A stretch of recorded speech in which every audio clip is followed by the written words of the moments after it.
오늘 우리에게 주신 하나님의 말씀은 출애굽기 34장 1절에서 9절 말씀입니다. 출애굽기 34장 1절에서 9절 말씀입니다. 여호와께서 모세에게 이르시되 너는 돌판 둘을 처음 것과 같이 다듬어 만들라. 내가 깨뜨린 처음 판에 있던 말을 내가 그 판에 쓰리니 아침까지 준비하고 아침에 시내산에 올라와 산 꼭대기에서 내게 보이되 아무도 너와 함께 오르지 말며 온 산에 아무도 나타나지 못하게 하고 양과 소도 산 앞에서 먹지 못하게 하라. 모세가 돌판 둘을 처음 것과 같이 깎아 만들고 아침에 일찍 일어나 그 두 돌판을 손에 들고 여호와의 명령대로 시내산에 올라가서 가니 여호와께서 구름 가운데서 강림하사 그와 함께 거기 서서 여호와의 이름을 선포하실세 여호와께서 그의 앞으로 지나가시며 선포하시되 여호와라 여호와라 자비롭고 은혜롭고 노하기를 더디하고 인자와 진실이 많은 하나님이라. 인자를 천대까지 베풀며 악과 가실과 죄를 용서하리라. 그러나 벌을 면제하지는 아니하고 아버지의 악행을 자손 3, 4대까지 보응하리니. 모세가 급히 땅에 엎드려 경배하며 이르되 주여 내가 주께 은총을 입었거든 원하건대 주는 우리와 동행하옵소서. 이는 목이 뻣뻣한 백성이니이다. 우리의 악과 죄를 사하시고 우리를 주의 기업으로 삼으소서. 아멘. 네, 우리가 지난 시간에 33장까지 있었던 일들을 기억하고 있습니다. 금송아지 우상을 만드는 사건이 다른 때도 아니고요. 모세가 그 시내산에서 하나님의 거룩한 임재 안에 십계명을 받는 그 순간에 일어났다. 이것을 우리가 살펴보았습니다. 그것이 모세의 입장에서는요, 굉장히 당혹스럽고 정말 분한 일이었던지 그 십계명을 던지는 일이 있었습니다. 그래서 그 십계명 두 돌판이 깨어지는 사건이 일어나게 됐죠. 사실 그 산 위에 있을 때는 정작 하나님께서 노하시고 모세는 그것을 말리는 형국이었는데요. 막상 모세가 그 죄의 현장에서 직접 그 현장을 눈으로 보고 나니까 어떻게 보면 하나님이 말리셔야 될 정도로 자신도 그 분을 주체하지 못하는 상황이 벌어졌다는 것이죠. 우리가 볼 때 정말 하나님이 어떻게 이렇게 좀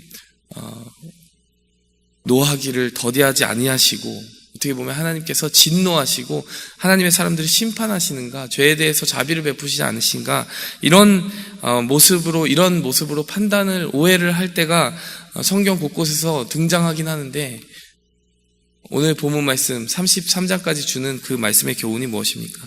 그 죄의 현장을 직접 보시는 하나님은 우리가 사람이 그 눈을 들어서 직접 그 죄의 현장을 볼 때 드는 그 감정보다 훨씬 더 깊이 상처를 받고 계시는지도 모르겠다, 이런 생각을 하게 됩니다. 그 사건 이후에 어떻게 하나님께서 회복시켜 주시는가, 오늘 34장의 그 이야기들이 바로 그것을 보여주고 있습니다. 오늘 이 34장은 모세가 직접 하나님께 부탁한 거예요. 하나님의 영광, 주의 영광을 보이소서. 그랬더니 하나님께서 이렇게 하셨습니다. 나를 직접 전면으로는 볼 수 없다. 내 영광을 직접 보고 살아남을 자가 없다. 그렇기 때문에 내가 너를 바위 위에 숨기리라. 그 반석에 숨기리라. 그리고 나의 뒷모습을 너에게 보여주리라. 그리고 오늘 이렇게 하나님께서 자신이 어떤 존재인지 모세 앞에서 영광을 드러내시고 반포하시는 장면이 나옵니다. 이 장면은요, 하나님의 자기 계시인 동시에 하나님께서 그동안 이스라엘 가운데 보셨던 그 많은 죄악과 실패에도 불구하고 그들을 회복시키겠다라고 하는 은혜와 자비의 결단이 보이는 거예요. 모세에 대해서도 그것을 증거로 보여주고 계신 것입니다. 그러면 오늘 본문 말씀은 사실 하나님의 그 은혜로운 성품, 자비의 성품, 우리를 회복시켜 주시고 우리에게 기회를 주시는 그 하나님의 끝도 없는 은혜에 대해서 보여주는 본문이라고 할 수 있습니다. 그러면 오늘 본문을 통해서 우리가 마음에 꼭 새기고 가야 되는 하나님의 성품은 무엇인가? 첫 번째로 보면요, 하나님은 우리에게 기회를 주시는 하나님이다. 이것을 기억해야 합니다. 오늘 1절 말씀 보니까요, 너는 돌판 둘을 것과 같이 다듬어 만들라, 이렇게 이야기합니다. 여러분, 사실 생각해 보세요. 처음 돌판을 어떻게 주셨습니까? 지금 오늘 이 34장 1절 말씀에 보면요, 돌판 둘을 처음과 같이 다듬어 만들라. 그러면 그 위에 써주리라. 순서가 어떻게 되는 거죠? 돌판 둘을 다듬어서 만드는 것은 모세가 해야 되고요, 그리고 그 위에 새겨주시는 것은 하나님이 하시는 겁니다. 근데 처음에도 그랬을까요? 여러분, 처음으로 이렇게 돌아가서 한번 살펴보시면, 확인해 보시면 알 수 있을 거예요. 처음에는 돌판조차도 하나님이 다 준비해 주셨어요. 완성품을 주신 겁니다. 근데 오늘 본문 말씀 보니까요, 이것을 준비해서 가라고 이렇게 이야기하십니다. 왜 그럴까요? 여러분, 하나님이 직접 만들어 주신 그것을 모세가 자기 손으로 깨트렸거든요. 사실 그 장면을 생각해 보면 참 모세가 겁도 없다 이런 생각 들지 않으십니까? 하나님이 직접 손으로 만들어 주셨다니까요. 그 돌판 자체를 다 준비해 주셨는데 그걸 자체를 다 깨트려 버린 겁니다. 사실 여기서 다시 새겨주지 않으셔도 무방할 것 같은, 모세가 좀 큰 실수를 한 것 같은 생각도 드는 거예요. 그런데 이렇게 하나님은 모세에게 돌판을 가져오면 다시 한번 써주겠다라고 하는 인자한 음성으로 말씀하실 뿐, 모세야 너 왜 그랬니? 그렇게까지 할 건 없었는데, 내가 다 준비해서 새겨줬는데, 뭐 이런 말씀 한 마디도 없이 이렇게 다 그냥 무조건적으로 회복시켜 주시겠다라고 하는 그런 하나님의 말씀밖에는 주시지 않았다는 겁니다. 여러분, 하나님께서 사람을 쓰실 때도요, 성경에 보면 그 무수히 많은 사람들이 하나님의 그 세컨 찬스를 받으면서 사역을 하고 쓰임을 받는 것 같아요. 여러분, 대표적으로 그런 두 번째 은혜를 받은 사람이 누구입니까? 베드로 아닙니까? 베드로 생각해 보세요. 예수님을 부인하고요, 저주까지 했습니다. 그런데 예수님께서 똑같은 은혜를 다시 베풀어 주셔서 부르시는 그 장면으로 다시 이끌어 주세요.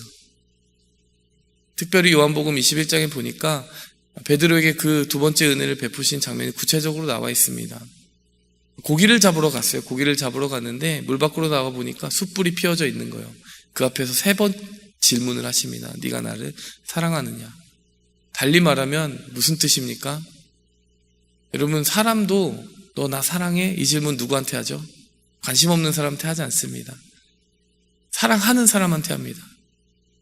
여러분, 베드로에게 너 나 사랑하니 물으신 건요, 내가 너 사랑하는 건 당연한 이야기고 네가 나 사랑하니? 이거 물어보신 거죠. 베드로가 그렇게 큰 실수를 했음에도 불구하고요, 내가 너 사랑한다 라고 3번 이야기해 주신 거예요. 그리고 굳이 3번 질문한 것은 그 전에 숯불 피워놓은 그 자리에서 3번 부인했던 그 사건을 고스란히 재현하신 거잖아요. 두 번째 기회를 주신 거예요. 부인했던 그 세 자리에 정말 3번의 그 부인했던 그것을 고스란히 재현하신 겁니다. 뿐만이 아니에요. 그 자리에서 재현된 것은 그것뿐만이 아니고 만선의 기적도 재현이 됐습니다. 처음 베드로를 부르실 때 그 만선의 기적이 있었고요. 예수님께서 주셨던 그 말씀이 무엇입니까? 사람 낚는 어부가 되게 하리라. 근데 여러분, 요한복음 21장 가면요, 베드로가 상심을 했는지 어떤 마음에서 했는지 모르겠지만 다른 제자들에게 이렇게 말합니다. 나는 물고기 잡으러 가겠노라. 여러분, 분명히 하나님께서 부르실 때, 예수님께서 부르실 때 너 고기 잡는 어부가 아니라 이제 사람 낚는 어부가 되게 할 거야 라고 했는데 21장에 가보니까요, 나는 물고기나 잡으러 가겠다 이렇게 얘기해요. 근데 그 만선의 기적, 베드로를 부르셨을 때 그 기적을 또 한 번 보여주시면서 다시 한 번 부르심을 리핏해 주시는 것입니다. 여러분, 베드로만 그 은혜를 입은 것이 아니라 요나도 마찬가지 아닙니까? 요나서 3장 보면요, 여호와의 말씀이 두 번째 요나에게 임하시되, 여러분, 이 구절이 어떤 것을 의미하는지 우리가 다 알고 있습니다. 하나님의 말씀이 임했는데 그 말씀을 니느웨에 가서 전하기를 거부하고 다른 방향으로 갔던 요나에게 두 번째로 임하시되, 여러분, 하나님께서 우리에게 두 번째로만 임하시겠습니까? 3번째로, 4번째로, 5번째로. 우리가 하나님의 말씀을 거듭 거부하고 때로는 잊어버리기도 하고 하나님을 부인하기도 하지만 그 하나님께서는 끝도 없는 은혜로 우리를 다시 찾아오십니다. 여러분, 우리가 깨어진 인생을 사는 비밀이 오늘 34장 1절에 나와 있는 것 같아요. 여러분, 하나님께서는 어떻게 보면 우리 인생을 친히 돌판에 써주신 그 십계명 말씀처럼 손수 빚으시고 만들어주십니다. 여러분, 하나님의 형상대로 빚어주셨잖아요. 하나님의 말씀이 우리 가운데 새겨져 있잖아요. 그런데 여러분, 어떻게 합니까? 우리가 그 돌판을 스스로 깨뜨립니다. 여러분, 우리의 인생의 깨어짐을 누가 만드는 것입니까? 하나님이 그렇게 만드시는 게 아니에요. 우리가 자초합니다. 우리가 돌판을 깨뜨려요. 우리의 인생을 스스로 망가뜨립니다. 그런데 하나님은 그때마다 어떻게 말씀하십니까? 다시 가져와라. 다시 써주리라. 여러분, 우리가 인생의 상실감과 또 깨어짐과 아픔을 느끼면서 하나님, 제가 다시 회복될 수 있겠습니까? 이렇게 산산이 깨어진 인생이 다시 회복될 수 있겠습니까? 라고 하는 의문이 들 때 오늘 이 34장 1절 말씀을 붙들고 가시기 바랍니다. 깨어진 돌판과 같은 인생, 하나님이 써주신 그 은혜를 다 잊어버리고 내 손으로 내 인생 스스로 깨트리고 죄악의 책임을 오롯이 스스로 지고 가야 되는 그 비참한 인생을 부르셔서 하나님은 새로이 하나님의 언약의 말씀을 다시금 써주신다, 이 말씀입니다. 여러분, 기회를 주시는 그 하나님의 은혜가 우리에게 끝도 없이 기억되기를 원합니다. 그런가 하면요, 두 번째로 은혜와 긍휼이 풍성하신 하나님이다, 이렇게 이야기합니다. 34장 6절에서 7절 사이에 있는 모든 말씀이 맥락을 같이 하고 있어요. 자비롭고 은혜롭고 노하기를 더디하고 악과 과실과 죄를 용서하리라. 아버지의 악행을 3, 4대까지 보응하지만 인자를 1000대까지 베푼다.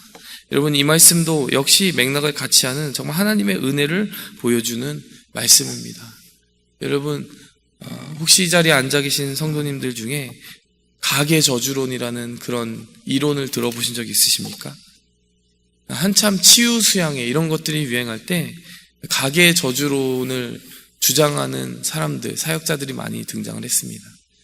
저는 그 치유 사역 전체를 부정하고 싶진 않아요. 그런데 그 부분 중에서 신학적으로 바르지 않은 한 부분이 있다면 바로 가계 저주론입니다.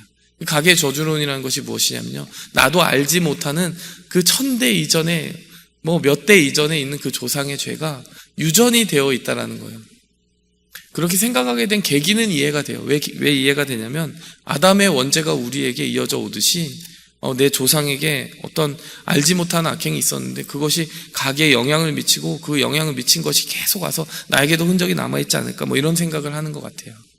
그리고 그렇지만은 성경적으로 한번 우리가 살펴보면 그 말씀이 얼마나 왜곡되어 있는지를 알 수 있습니다. 갈라디아서 3장 13절에 보면 그리스도께서 우리를 위하여 저주를 받은 바 되사 율법의 저주에서 우리를 속량하셨으니, 율법의 저주라 함은 아담이 지었던 그 원죄로 말미암아 우리가 율법에 의해서 끊임없이 부서지고 깨어진 존재로 정죄받게 된다라는 그것을 말하는 것 아닙니까? 그 율법을, 우리가 지고 갈 수 없는 율법을 지고 가려 할 때 율법에 의해서 구원받는 것이 아니라 오히려 정죄받고 심판받게 된다는 것을 율법의 저주라고 표현하는 것이죠. 그런데 그리스도께서 우리를 속량하셨다는 것은 그 피로 단번에 우리를 은혜의 자녀, 하나님의 자녀로 신분 변경, 그리고 죄로부터, 그 모든 영향으로부터 우리를 구원해 주셨다는 것을 의미하는 것이죠. 여러분, 그리스도께서는요, 그 아담으로부터 흘러온 모든 죄의 저주까지도 단번에 끊어주시는 분이십니다. 그 은혜를 고백하고 그 은혜의 효력을 고백하는 우리가 가계 저주론을 믿어서는 안 되는 것이죠. 그리고 오늘 본문 말씀이 사실 그것을 이야기해주고 있어요.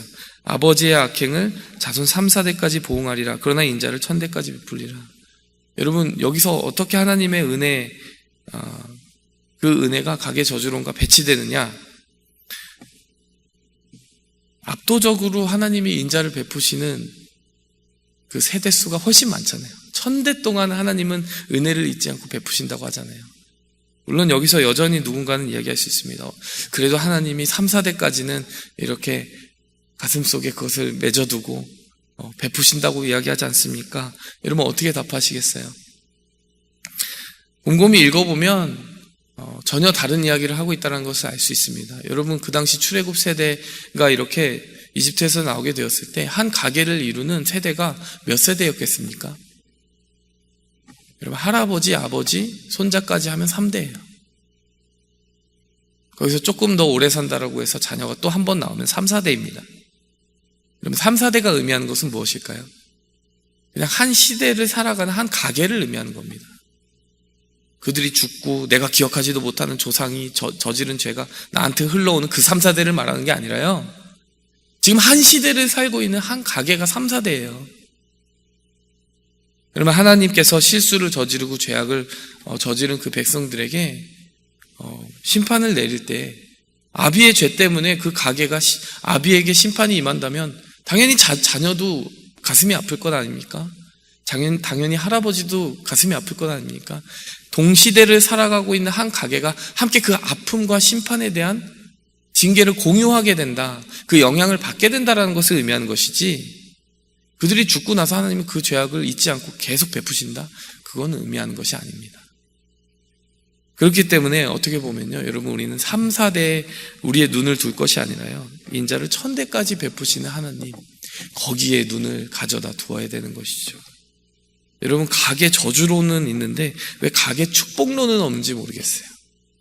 우리가 기억해야 될 것은 꼭 안 좋은 것만 기억하는 습관이 있거든요.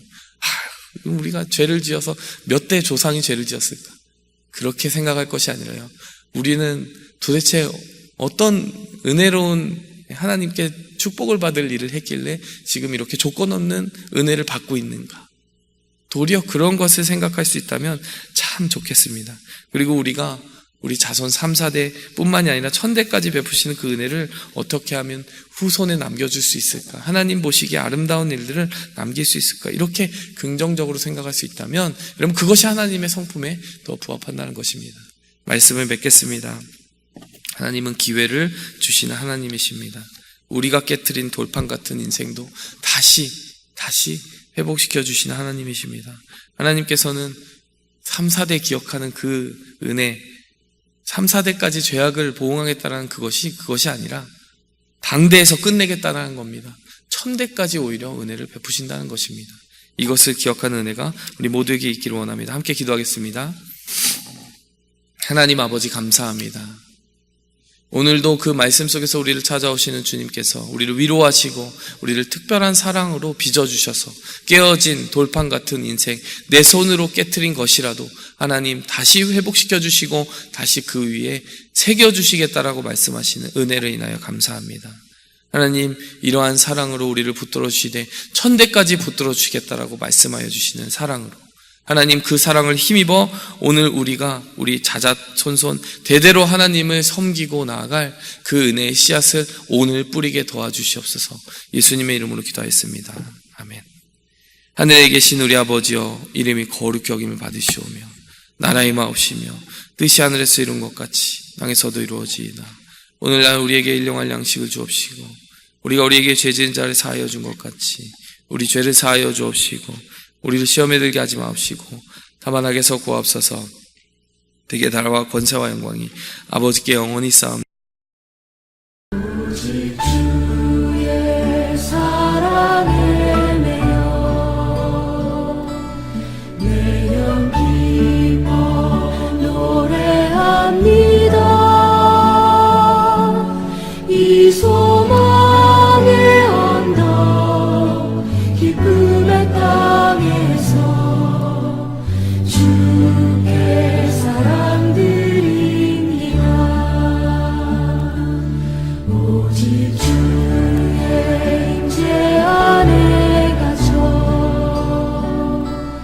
내 영 기뻐 찬양합니다. 이 소명의 언덕 거룩한 땅에서 주께 경배드립니다. 주께서 주신 모든 은혜 나는 말할 수 없네. 내 영혼 즐거이 주 따르렵니다. 주께 내 삶 드립니다. 주